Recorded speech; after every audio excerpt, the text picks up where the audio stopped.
L'histoire se répète, d'abord comme une tragédie, ensuite comme une farce.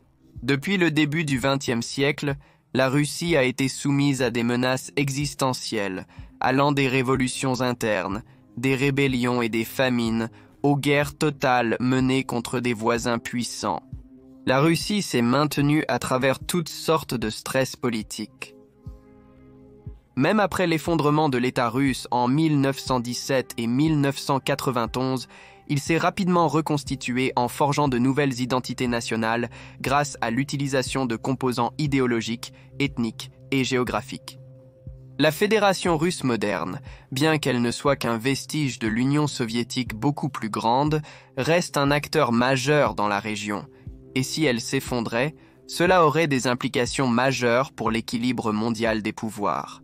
Alors, que nous enseigne l'histoire sur le pouvoir russe et que signifierait cela si la Russie s'effondrait une fois de plus?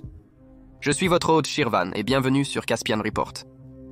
La vidéo d'aujourd'hui est sponsorisée par Blinkist, une application qui prend les points forts des livres et les condense en 15 minutes que vous pouvez soit lire, soit écouter. À mon avis, beaucoup de livres non romanesques sont plus longs qu'ils ne devraient l'être, ce qui rend Blinkist idéal. Parce que je peux revenir en arrière et revoir des idées sans avoir à relire des livres encore et encore. Sapiens de Yuval Noah Harari est l'un de mes titres préférés de tous les temps, mais si vous voulez quelque chose de plus dans le domaine d'études politiques, consultez La prochaine décennie de George Friedman, qui a été une source majeure dans ce rapport. L'histoire de la Russie du XXe siècle est une histoire de conflits, de révolutions et d'anxiété constante. Par-dessus tout, elle est ponctuée par deux événements pivots. La révolution russe de 1917 et la chute de l'Union soviétique en 1991. Bien que ces deux événements se soient produits à plus de 70 ans d'intervalle, ils partagent plusieurs caractéristiques qui expliquent comment fonctionne le pouvoir politique russe et pourquoi il a tendance à s'effondrer dans certaines conditions. En général, les événements de 1917 et 1991 suivent tous deux un schéma en 3 étapes. Le premier était l'humiliation nationale, ou le revers géopolitique qui a sapé la position mondiale de l'État. Par exemple, en 1917, le prestige international de la Russie a été brisé lorsqu'elle a subi une défaite pendant la Première Guerre mondiale. De même, dans les années 1980, l'échec a assuré la victoire en Afghanistan. La catastrophe de Tchernobyl et la chute du rideau de fer ont tous contribué à une perception généralisée que l'Union des républiques socialistes soviétiques était en déclin. Dans les deux événements de 1917 et 1991, la réputation de la Russie a été sapée, encourageant ainsi les forces réactionnaires à l'intérieur. Deuxièmement, les deux effondrements russes ont été précédés par des tentatives de libéralisation politique, qui dans les deux cas ont eu l'effet inverse et ont permis à la critique politique de proliférer. Suite à la défaite de la Russie dans la guerre russo-japonaise de 1905, le tsar a tenté d'apaiser les mouvements révolutionnaires en émettant le manifeste d'octobre, qui accordait aux citoyens russes des droits politiques rudimentaires et prévoyait un parlement d'État, la Douma. Cet arrangement a fonctionné pendant un certain temps, mais après la défaite dans la Première Guerre mondiale, les citoyens russes ont retourné leurs droits politiques contre le tsar, qui a alors été contraint d'abdiquer le trône en mars 1917. Dans les années 1980, le gouvernement soviétique sous Mikhaïl Gorbatchev a également cherché à libéraliser les institutions nationales.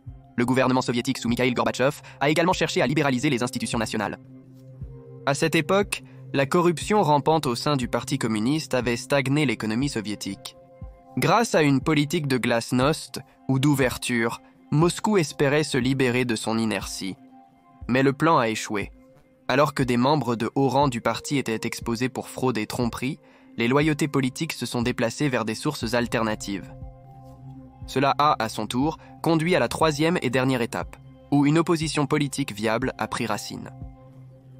Alors qu'au début de la révolution de 1917, la responsabilité de la gouvernance revenait à un conseil de ministres de la Douma, il ne fallut pas longtemps avant que la capacité d'organisation et de coercition supérieure du Conseil soviétique de Pétrograd ne permette au parti bolchevique de prendre le pouvoir. Ce qui a suivi fut une guerre civile brutale pour le contrôle de l'État. Alors que la faction loyaliste se divisait de l'intérieur et que le tsar et sa famille étaient exécutés, le Parti communiste a pris le pouvoir total. L'Empire russe s'est effondré le long des lignes géographiques, s'ancrant le long des montagnes, des forêts, des marécages et des étendues de toundra de l'Europe de l'Est à l'Asie centrale jusqu'à l'Extrême-Orient. En comparaison, la désintégration de l'Union soviétique en 1991 s'est produite principalement le long des lignes ethniques. Alors que Moscou utilisait l'armée rouge pour écraser la résistance nationaliste en Hongrie et en Tchécoslovaquie pendant la Première Guerre froide, dans les années 1980, la politique de glasnost avait permis à ces courants de pensée politique de réapparaître. Commencée dans le bloc de l'Est, cette vague de nationalisme s'est finalement propagée jusqu'au cœur même de la Russie, où Boris Eltsine s'est réinventé en tant qu'alternative distinctement russe à Gorbatchev. En conséquence, l'Union soviétique s'est effondrée en 15 républiques, laissant une Russie résiduelle centrée sur des lignes ethniques. Avec ses précédents historiques à l'esprit, la Russie moderne a façonné sa politique étrangère et intérieure pour préserver son emprise sur le pouvoir. Des interventions militaires comme la guerre de 2008 en Géorgie et l'annexion de la Crimée en 2014 démontrent la volonté de Moscou de contrer le recul de son influence régionale. Tandis qu'à la maison, les voix de la dissidence politique sont étouffées par une sorte de démocratie simulée, remplie de ses faux opposants et de partis politiques alternatifs. Même lorsqu'une véritable opposition peut se libérer de ses contraintes, Moscou aura recours à l'intimidation comme dernier recours. L'empoisonnement et l'emprisonnement subséquent d'Alexei Navalny ne sont que le dernier exemple des mesures que Moscou est prêt à prendre pour empêcher les mouvements d'opposition de prendre racine. Vues sous cet angle, les décisions du Kremlin, certaines étant discutables ou controversées, sont des leçons tirées de l'histoire.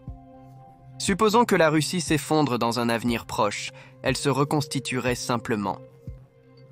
Moscou trouverait des moyens de se rassembler en grande partie. La raison de cela n'est pas parce que la Russie est un État exceptionnel, mais à cause de la façon dont son tissu social est modelé. Une Russie en déclin serait libérée des facteurs géographiques et ethniques.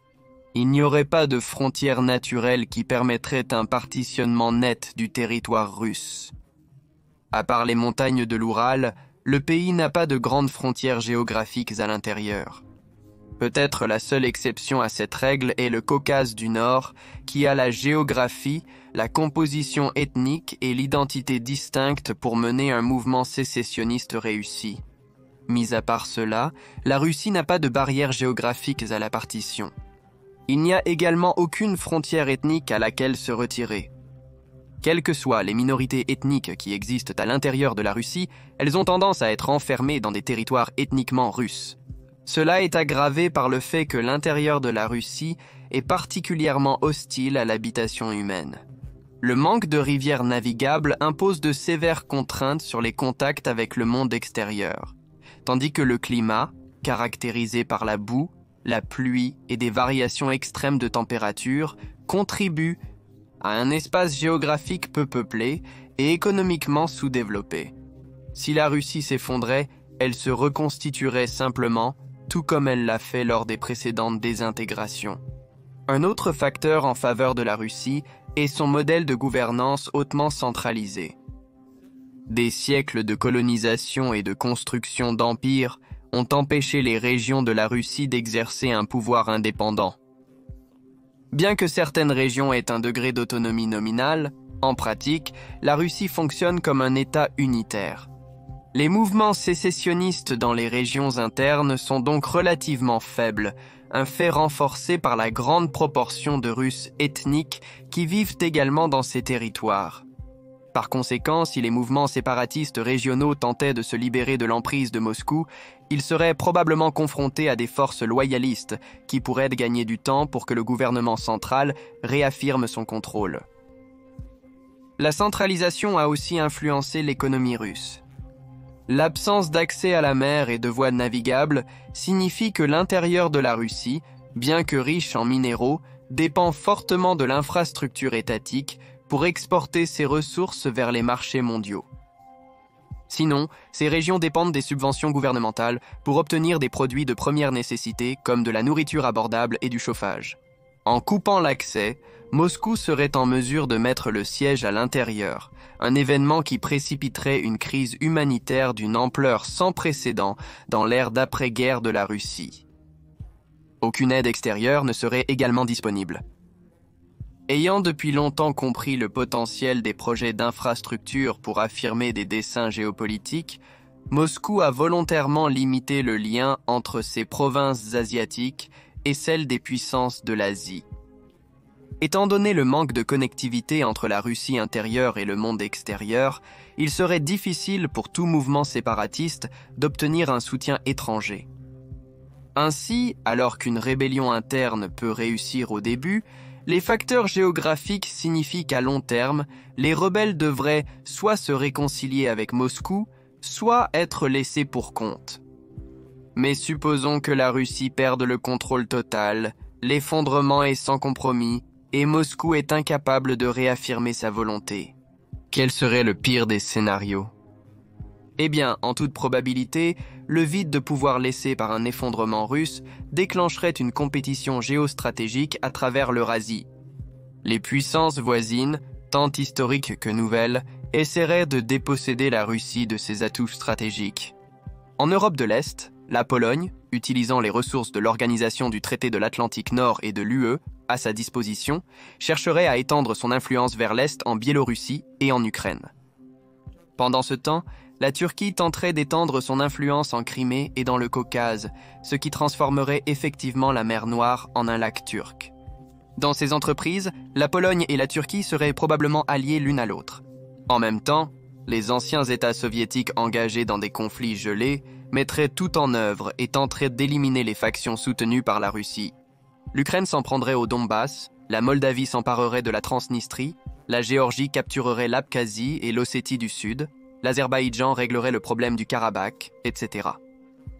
Les conflits territoriaux seraient dégelés et la force physique serait le cours d'action privilégié. Au sud, l'Iran pousserait son influence dans la mer Caspienne afin de parer à l'expansionnisme turc. Les Iraniens ont des angoisses pan-turques en raison de la grande population d'Azéris ethniques située dans le nord du pays. En poussant son influence le long de la mer Caspienne, l'Iran chercherait à rompre le lien de la Turquie avec l'Asie centrale. À l'est, la Chine chercherait à transformer la Mongolie en un État client et à étendre son influence en Asie centrale. Pékin chercherait à intégrer les anciens territoires soviétiques dans son initiative de la ceinture et de la route, projetant ainsi son pouvoir à travers l'Eurasie. Plus au nord, le Canada, le Danemark et les États-Unis consolideraient leur contrôle sur les voies de navigation existantes et émergentes dans le cercle arctique. Les bases militaires et les avant-postes russes dans l'Arctique seraient probablement détruits, réduisant le pouvoir russe pour les décennies à venir. Pourtant, alors que les puissances voisines grignotent la Russie, l'effondrement de l'État russe aurait un effet désastreux sur la stabilité mondiale. Peut-être que la raison ultime de l'inquiétude serait l'arsenal nucléaire russe. On estime que le pays dispose de plus de 6200 têtes nucléaires à la fois stockées et déployées. Si la Russie s'effondre et que sa chaîne de commandement se fragmente ou se brise, il serait presque impossible pour une seule autorité de sécuriser tous les sites nucléaires russes, surtout compte tenu de l'immense taille de la Russie. Des acteurs non étatiques, des factions rebelles et des seigneurs de guerre régionaux chercheraient à obtenir des armes nucléaires ou des composants tels que des matières fissiles et des systèmes de livraison d'armes. Même une seule arme nucléaire non comptabilisée serait un cauchemar, et il y a plus de 6200 têtes nucléaires à prendre en compte. Cette menace exceptionnelle entraînerait la création d'une force d'intervention internationale sur le terrain.